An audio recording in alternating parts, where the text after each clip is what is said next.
कहानी है बीता हुआ कल। बुद्ध भगवान एक गांव में उपदेश दे रहे थे। उन्होंने कहा कि हर किसी को धरती माता की तरह सहनशील तथा क्षमाशील होना चाहिए। क्रोध ऐसी आग है जिसमें क्रोध करने वाला दूसरों को जलाएगा तथा खुद भी जल जाएगा। सभा में सभी शांति से बुद्ध की वाणी सुन रहे थे, लेकिन वहाँ स्वभाव से ही अतिक्रोधी एक ऐसा व्यक्ति भी बैठा हुआ था जिसे ये सारी बातें बेतुकी लग रही थी। वो कुछ देर ये सब सुनता रहा, फिर अचानक ही आग बबूला होकर बोलने लगा, तुम पाखंडी हो। बड़ी बड़ी बातें करना यही तुम्हारा काम है। तुम लोगों को भ्रमित कर रहे हो। तुम्हारी ये बातें आज के समय में कोई मायने नहीं रखती। ऐसे कई कटु वचनों सुनकर भी बुद्ध शांत रहे। अपनी बातों से ना तो वह दुखी हुए, ना ही कोई प्रतिक्रिया की। ये देखकर वह व्यक्ति और भी क्रोधित हो गया और उसने बुद्ध के मुंह पर थूककर वहां से चला गया।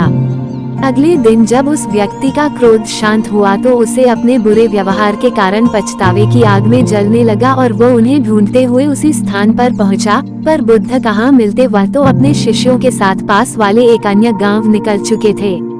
व्यक्ति ने बुद्ध के बारे में लोगों से पूछा और ढूंढते ढूंढते जहाँ बुद्ध प्रवचन दे रहे थे वहाँ पहुँच गया।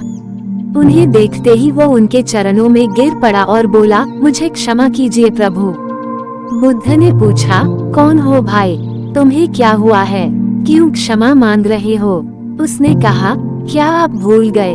मैं वही हूँ जिसने कल आपके साथ बहुत बुरा व्यवहार किया था। मैं शर्मिंदा हूँ। मैं मेरे दुष्ट आचरण की क्षमायाचना करने आया हूँ।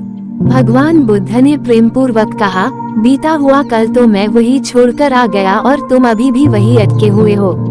तुम्हें अपनी गलती का आभास हो गया, तुमने पश्चाताप कर लिया, तुम निर्मल हो चुके हो। अब तुम आज में प्रवेश करो। बुरी बातें तथा बुरी घटनाएं याद करते रहने से वर्तमान और भविष्य दोनों बिगड़ते जाते हैं। बीते हुए कल के कारण आज को मत बिगाड़ो। उस व्यक्ति का सारा बोझ उतर गया। उसने भगवान बुद्ध के चरणों में पड़कर क्रोध त्याग का तथा क्षमाशीलता का संकल्प लिया। बुद्ध ने उसके मस्तिष्क पर आशीष का हाथ रखा। उस दिन से उसमें परिवर्तन आ गया और उसके जीवन में सत्य, प्रेम व करुणा की धारा बहने लगी। मित्रों, बहुत बार हम भूत में की गई किसी गलती के बारे में सोचकर बार बार दुखी होते और खुद को कोसते हैं। हमें ऐसा कभी नहीं करना चाहिए। गलती का बोध हो जाने पर हमें उसे कभी ना दोहराने का संकल्प लेना चाहिए और एक नई ऊर्जा के साथ वर्तमान को सुदृढ़ बनाना चाहिए।